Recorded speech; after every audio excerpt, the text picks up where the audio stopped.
Opting to be woken up by the call of prayer at 3 a.m, then sweated out in a sauna all night, I'd set up outside on the rooftop hotel under the stars with all but a sleeping pad and dry sack of clothes as a pillow. We had toured and seen the attractions of Skardu, but the group was beginning to lose their patience, waiting aimlessly for days, banking on the arrival of our permits. Would we ever make it to K2? I personally didn't mind the extra few days of recovery, experiencing a bad batch of the runs and a mild case of heat stroke just days earlier.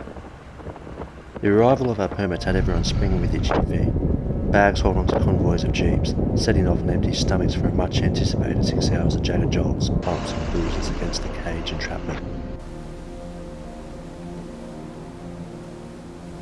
Hoping to beat the onset of the rainfall, racing to cross overflowing rivers, only to come to a halt just after lunch with the complete erosion of the road to K2.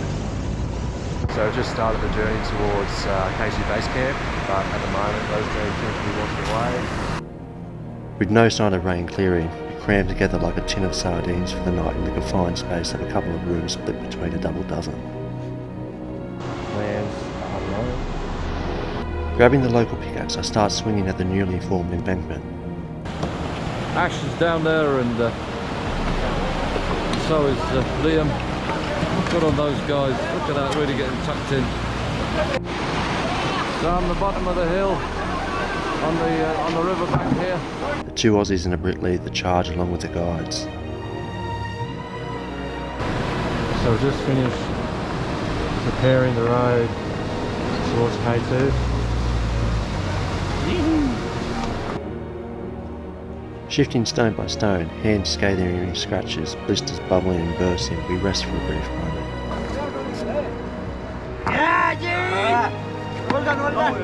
First of the jeeps make a decent dash, though tyres sink into the soft sand along with the majority of the convoy that will soon follow. Jacking up cars by people power and pushing the bulk vehicles out into action. Second landslide erosion K2, still on the roadblock. An executive decision was made to ditch the convoy and continue on foot.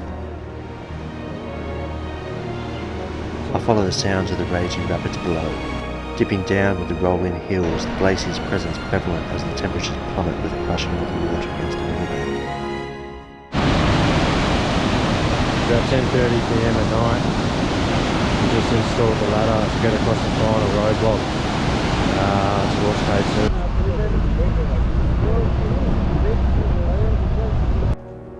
By morning we realised it wasn't over. The porters building a bridge with all but a few logs and rocks over the rapids. Group members making the decision to carry on or not, many pulling the pin.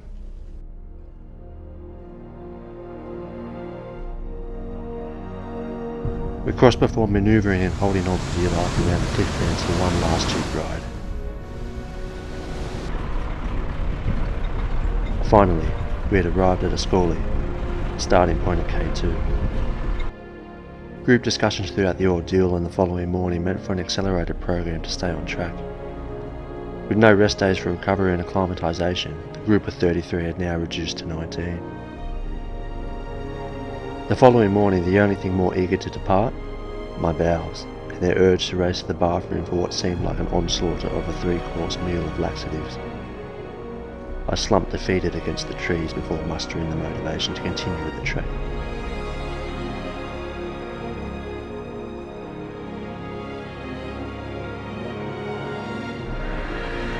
I hit an all-time low moments later, gathering the best of both worlds, veering to the side of the road before regurgitating the remains of last night's dinner. I chugged down some medication. It was only minutes before my stomach decided to provide a vivid display of projectile for another group of enthusiastic trekkers walking by. I collapsed into the glacier gully hours later, exhausted by the heat, dehydrated and unable to hold down any form of liquid. Passing porters observed and exchanged thoughts in Arabic. I understand from their expressions that this foreigner had no chance. Time passes, barely moving a muscle in what seemed like an eternity. I recollect my motives for this trek, reminiscing the first time I was surrounded by giants in the Himalayas and envisioning how insignificant we as humans were in relation to these beautiful beasts. Yet how extraordinary our accomplishments could be by simply placing one foot after another. The possibility of experiencing the same feeling but the sight of K2 was enough to claw my way out from the stream and submerge my head. Revived with the icy droplets dripping down my spine, I pick up my pack and push forward, taking any opportunity to submerge my head again.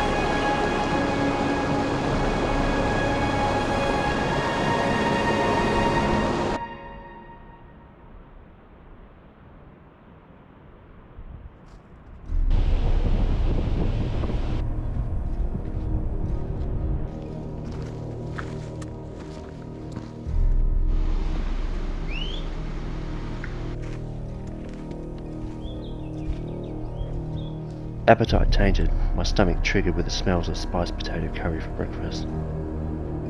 It would be days before I regained the confidence to eat, nibbling on dried bread and crackers as my only substance.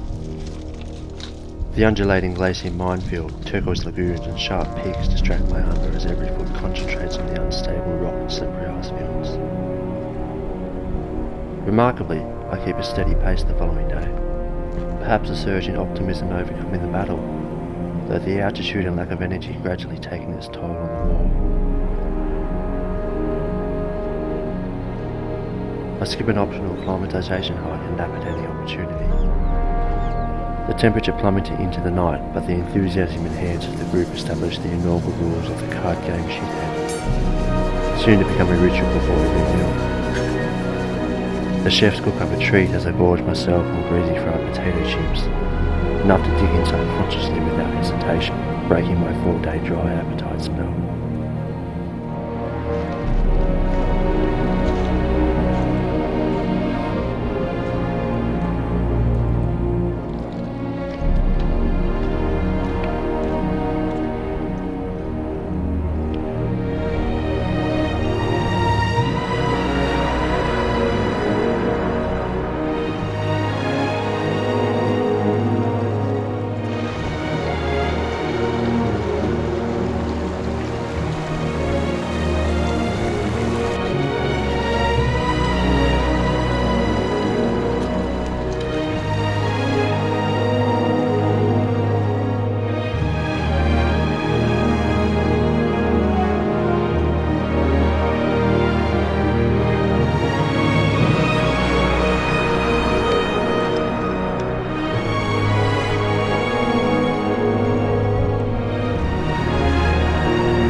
Arriving at Concordia surrounded by giants from all sides.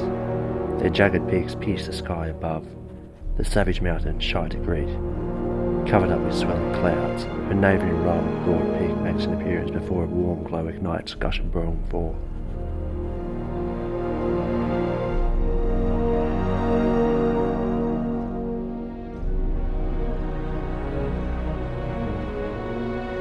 I lose count of the number of days we had been trekking before I'm briefly reminded with a surprise from the cooks and guides as they whip up the ingredients and bake a treat for my birthday. High altitude cake never tasted so good. We begin the final hurdle to K2, navigating the undulating ankle-breaking path, the worst of the glacier to date. My joints swelling and beg for flat terrain, though there is no sympathy from the savage mountain. Arriving at base camp to a sea of tents, K2 covered with clouds as we embrace a light drizzle of snow from above, before pushing on upwards to the memorial. A sombre in reality, reading the countless number of plaques engraved with the names of local courageous climbers and the deteriorated belongings who had fallen victim to the savage mountain. Heightened by the record number of permits issued this season, knowing all too well that additional plaques would soon be pinned to the already crowded cliff